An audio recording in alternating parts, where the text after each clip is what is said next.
What's up, guys? It's Mr. Brown. If you could be so kind as to like and subscribe to me so that you guys can get your automatic updates, that'd be great. Today in Revit, we're going to look at installing walls, ceilings, and a roof. I'm going to start just a simple construction project here from the ground up. As always, when we go in here, we want to select architectural and then click OK. Alright, so from this screen here, I'm just going to quickly set up the four walls. If you've watched my earlier videos on how to set up elevations, then you really don't need to follow along here. But if you haven't, elevations are very simple. You just simply are going to create a place for your walls to be able to snap to, and then also a place for your roof to snap onto as well. I'm not going to, for this purpose, adjust or change the names of the levels, but I will adjust the height of the floors there so that it's a consistent 10 feet between each floor.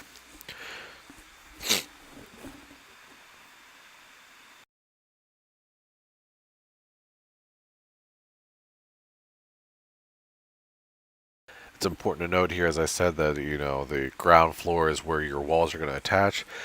So I'm going to make a simple construction here of a 20-foot wall by 20-foot wall. It's just going to make a simple box here. Um, as always on that third one, you don't have to type in 20. You can just simply hit the X once you've drawn it out, and then you can close out the box on the end point.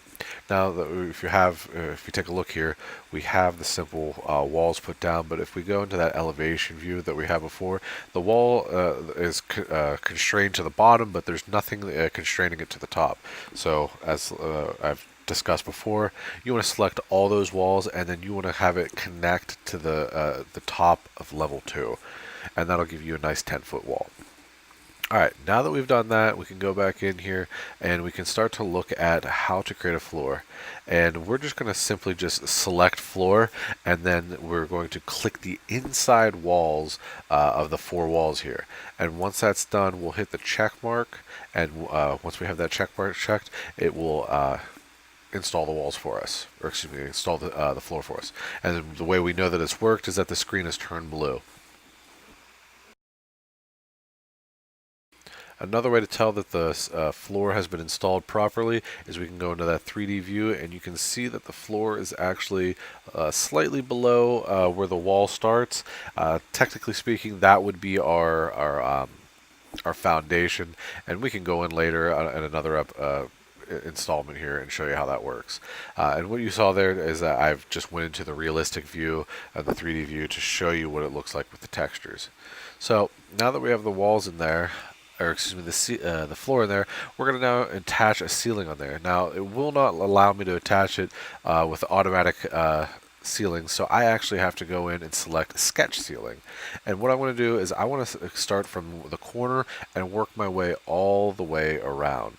And you're going to do this to all four corners, and once that's done, you can hit the check mark, and then you're finished. But what's important to note here is if you were to go in and later and create a second story, this can get kind of complicated. But if you take the time to set up where your stairways are going to be, you would just simply put the roof cutout where the staircase goes. So that's just a little tip or trick here. And as you can see here, there's the ceiling, but we do not have anything attached to the roof here, or we don't have a roof attached to that top floor. So the next thing that we're going to do here is that we're going to actually go in and we're going to actually select level 2, because when we look at that elevation that we talked about earlier, we are going to have the ceiling attached to level 2, or the roof attached to level 2, and then the highest point will go up to level 3. And the roof could not be any simpler. You're just going to select it. You're going to you have a couple different options there, but I simply just choose it, and then you are going to choose the outside corners of the roof that you want to install, and then you're going to hit the check mark. And once that's done, we'll go back to that 3D view that I showed you, and it's just a very simple, plain, pyramid-looking roof. I'm going to show you a little tip here, a little trick to give your house a little bit of dimension so that it has a little bit of curb appeal, so it's not simply just so boxy looking. So if we go back to that roof view of level 2, and we select the roof, and we select then edit footprint, and then we go in, we can adjust the overhang of each floor, or each corner of the house. Now, say you have a you want to install a covered porch, your overhang would need to be compensate for that porch and how much of that porch you want to be covered. So you would just add on to that overhang so that you would have a covered porch. So as I'm going through here, I'm going to all 4 walls. I'm adjusting the overhang to 1.5 feet. Once it's done, I go back up to the green check mark and then click OK.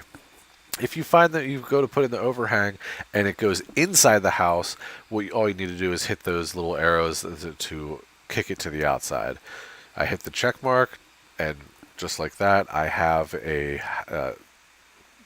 ceiling there that has a little bit more curb appeal than it did before. And then another little tip or a trick here in the 3D view that you can do is when you select the ceilings, you can actually go in, zoom in, and attach the gutter to the house as well. And when you do that, by holding down Shift and the right key on the mouse, you can quickly just rotate around the house and attach those gutters. And then lastly, I'll go back in here, and I'm going to go back to the roof view again, and I am going to attach the soffit. And the soffit in the realistic representation here is going to give a little bit of a delineation between where the roof ends and where the side of the house begins. So I'm going to quickly attach the fascia here. Since I don't have a shingle roof or selected yet, you can't quite see the fascias going on there. But once I go in and change the roof, and this is very simple, you just select the roof, and then you go into Edit Type, and then you're going to select the Edit Structure, and by category you will change that. And I just do a quick search of whenever I finally get it to open up here. I'm going to search for asphalt shingle. Type it in. It's going to pop up here. I select it, hit OK,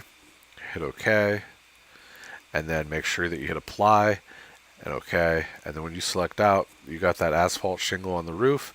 And again, it's giving another added level of realism to your house that you've created. Well, I hope this tutorial helped you in installing a floor, ceiling, and roof. As always, it helps out quite a bit if you could hit that like and subscribe button so that I can get this information out to all the architectural drawing students.